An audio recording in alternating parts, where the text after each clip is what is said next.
तो संगवारी हो, आज आप मन के हमारे चैनल में फिर से स्वागत है। आज हमन दवाई डाले बर आए हैं दे हमारे खेत में भूरा महू के का दवाई डालत है आज दिखावत हूँ तुम्हारा संगवारी हो। ये संगवारी हो हमार दवाई गैस कीटनाशक ये है चिपको। काबर बरसात के मौसम है तेकर कारण चिपको डालना जरूरी है। ये है हमार पानी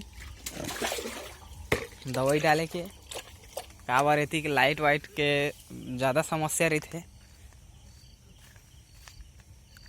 देखा संगवारी है दे इन दवाई डाले ही चला थे वो हरा रिझन वही चला लाथा मैं दवाई डाले पर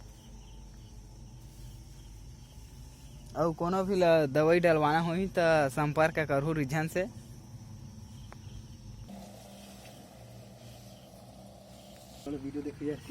संगवारी हो तो हमन हा तुम्हारा रिझन से मिलाथन। ए रिझन रिझन एतिल देख तो ई हरा हमार हाँ सब डल गए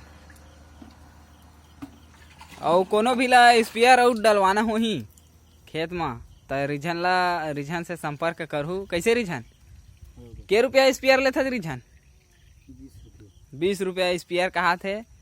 दिन भर में तुमन कतको स्पेयर मरवा सकते है रिझन से। तो ये दवाई मन डल गए संगवारी होए थे अब डाले के काम है खेत में।